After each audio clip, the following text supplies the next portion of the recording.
Welcome back to the Logos of Experience and Truth podcast, where I unlock the mysteries of the beatific vision of God for you, the spiritual pilgrim treading upon the narrow path. This is the second episode in a small series where I'm going to be speaking about and covering what is known as creative thought, or more popularly known as the law of attraction, or shown in books and movies like The Secret. I ended the first episode of this mini-series talking about what it is in general and whether it is lawful or not, along with the fact that I interpret this as being the actual forbidden fruit, that which was done, quote unquote, in the Garden of Eden, even if we just imagine it as some hypothetical state of mind that humans were in at some point. But it was this that caused the downfall of humanity, because it was this that separated man from God. When man began to think of his own mind as the only God. And it's difficult because the teachings themselves that exist in their form today work. Now, whether you do this accidentally through synchronicity and it works, or you have read these books and have put some of their teachings into practice and it has worked, they work. They do. Not saying that they don't. But whether you should or should not, and why you maybe should or should not, is what I am trying to address here. I mentioned in a previous podcast that when I began to break away from the New Age type of teachings, my main focus was on reading the source text instead of the interpretations of the interpretations of interpretations of the source text. I no longer wanted to simply take somebody's word for it in what I was reading from a more modern voice. I wanted to read the actual texts. So I'm bringing this up because the modern interpretation of this, the creative thought, or the use of creative thought, or the method by which to use creative thought, is both a modern and an old thing. I took brief notes. I'm still trying to be more freestylish on these instead of having a gigantic script like some of my earlier episodes were. So I am trying to dig into my mind as I'm speaking about these things. But even though, again, my interpretation of what the forbidden fruit is my own based on my own personal experience, the modern interpretation of this creative thought is grown more and more with an increasing modern and liberal mindset and theology. But when you look at it with the microscope, many things about it just start to unravel. As I said, if you see any of these YouTube videos where they say that the mind is God and that that's the secret, well, saying that the mind is God, again, if you just take that and say, oh, that is the truth, now I can start really, really applying this, I'm a God, and that's the real secret of spirituality.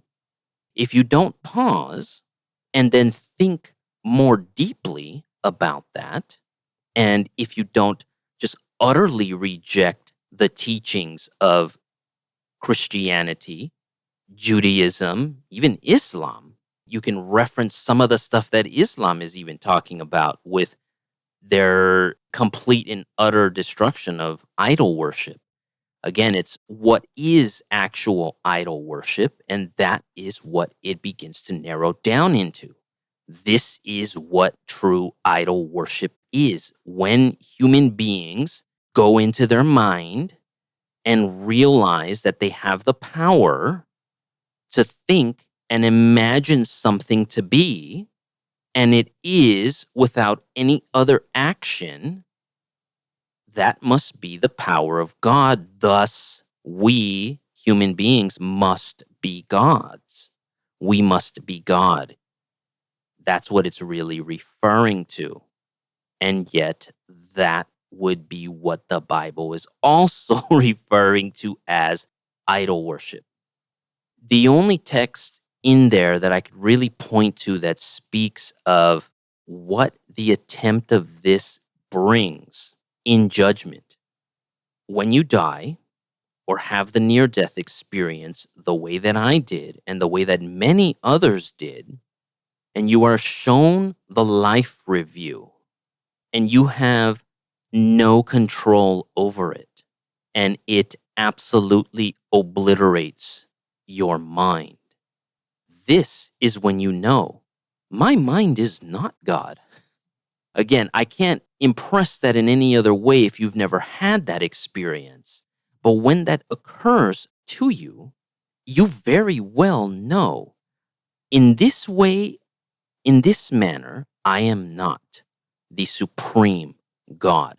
There is a connection, but what that connection is, especially when you've had that experience, if you haven't learned anything yet, you don't really know. It takes time to learn.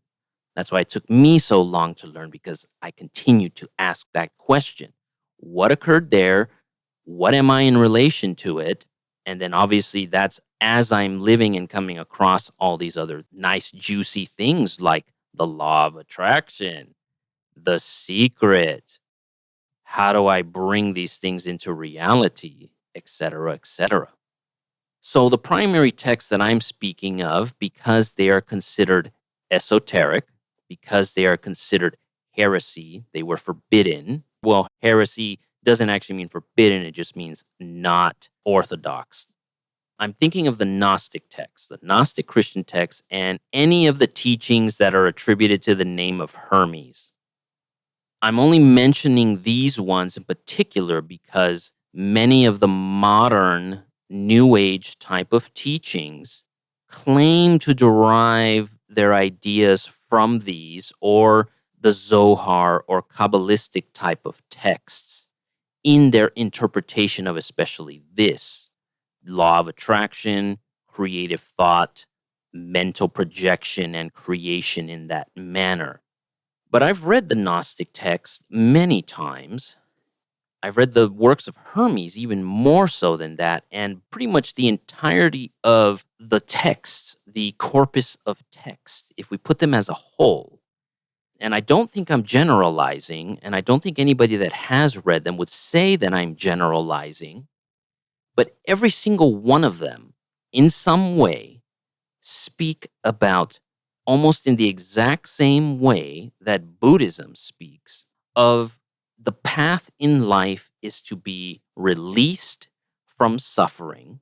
Obviously, in the Gnostic idea, it's through gnosis, some type of deep religious, spiritual knowledge that is gained or given to you or blessed upon you. Once you get to the Christian side, it's Jesus that reveals it to you, which is why he's the Messiah for them as well. But it is release. And the release, yes, comes from seeing that spark of the divine exists in you, that you are part of, in some way, an aspect of, a quality of this divine that exists. Is kind of the way, in as basic a summary as I can give of both of the corpus of texts from Gnostic and Hermetic traditions.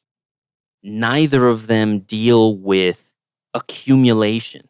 Neither of them deal with gaining wealth. In fact, that is the complete antithesis to the Gnostic texts.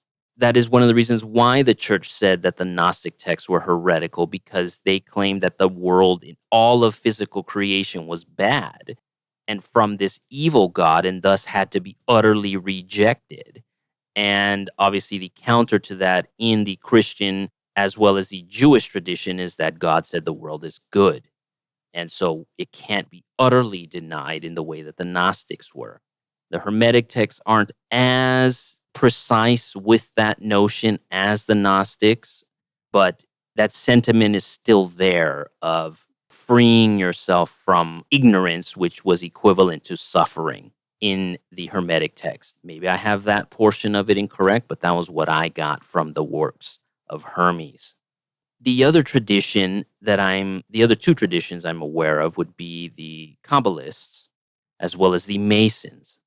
Now, there's lots of fact from fiction when it comes to the Kabbalists. Now, personally, I haven't read much of the Kabbalistic works. I don't read Hebrew, so I haven't been able to get to the source material of the Zohar, but I'm at least aware of the historical notions of it, right? I think it was like 12th or 13th century. This work just kind of came out of the blue.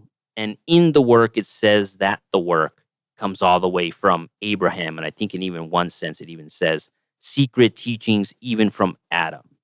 So if we take that at its face value and just say, all right, let's just go with what they've said and believe that, well, they speak about the name of God, the tetragrammaton, as wielding, giving, conferring the power of creation to those that know the correct way of saying the name, and that the correct way of saying the name has been lost. So even if we assume Adam, maybe Abraham, Moses, Isaiah, Elijah, if we just say that each of the patriarchs and the prophets of the Old Testament had this power of creative thought, that would be like what, 20, 30, 40, 50, let's just say 100. Just say 100 people that had this through the Jewish, Hebrew, ancient Canaanite, and however far back you want to go, tradition. If this was secret and if we're taking it entirely on the word of the writer of the Zohar and the Kabbalistic materials of the 12th, 13th century, and I'm drawing a blank on the exact century they came out. Then if we go to the Masonic idea, again, I'm no Mason. I've read lots of the Manly P. Hall stuff. I've read a couple other things just trying to get an idea of the Masons. And in their idea of the myth of Hiram Abif, it's kind of the same as the Gnostic idea. There's this spiritual thing inside of you that you have to dig up and find, right? If we're looking at their goal is to find Hiram Abif, right? It's this physical myth, but you're really supposed to do, again, the micro and macrocosm idea into yourself, that you're trying to find this within you, and that in finding within you, it confers the word or the name or the lost key of masonry, and that this confers upon you the power of the great architect of the universe and gives you the power of creation. If in the Masonic tradition, even they say that they lost the power of this, that maybe in this hypothetical mythological idea of Hiram Abif, at some point, somebody in the original Masonic tradition had this, and that's how it's been passed down and handed down, yet they say that they don't have it, unless that's just a way of pushing any practitioner to try to find it within themselves. And then again, that just is a credit to the mythology that they're trying to utilize to push you to get into your mind, to find this hidden spiritual thing. So what I mean by this is, even in that, and I say even in that, quote unquote, even in that, because from a Christian, especially a Catholic background like my own, the Masons are like the boogeymen, right? They've been they've been shown to be the boogeymen, and yet it's still not the equivalent to what some of these more New Age texts claim, that having the law of attraction or utilizing it or understanding it can bring you riches beyond belief.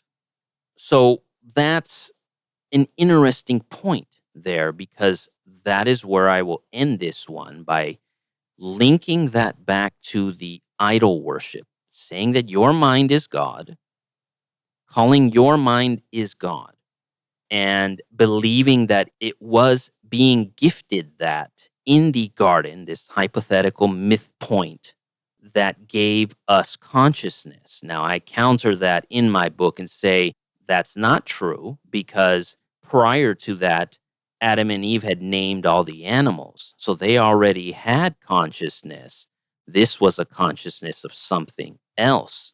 This was a consciousness of human beings perceiving in their own mind, in the power of their own mind, that meant that they were the gods. And remember, like I said, if you choose to forget all of the theology because you found the secret, that is your choice. But remember, because again, as I said, the thing about these teachings is they do work. They do. And I'll dive into it a little bit more later of when it happens spontaneously, meaning gift from God or miracle, versus occurring because you sat there and meditated on it for an entire day. That's you trying to have the power of God and utilize it for your benefit.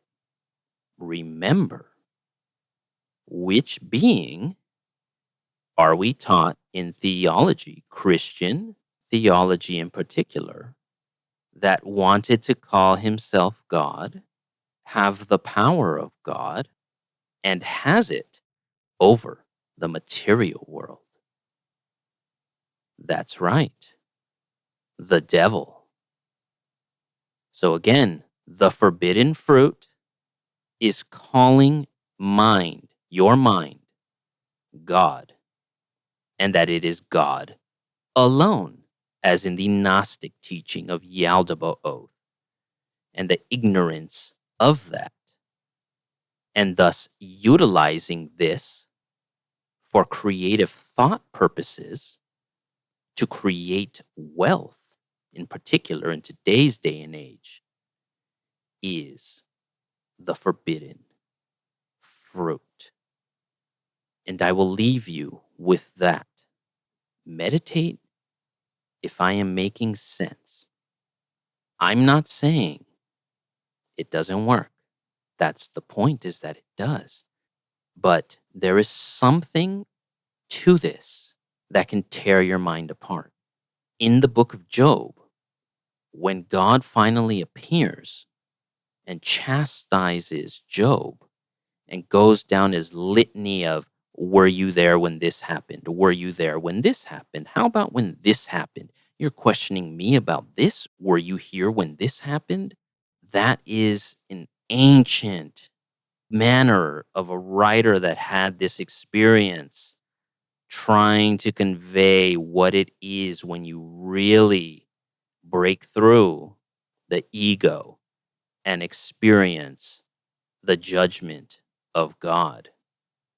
That was the judgment of God in that book. And the writer was trying to convey that experience of what happens and how absolutely pitifully weak our human mind actually is compared to the Godhead. So I will leave you with that. Until next time.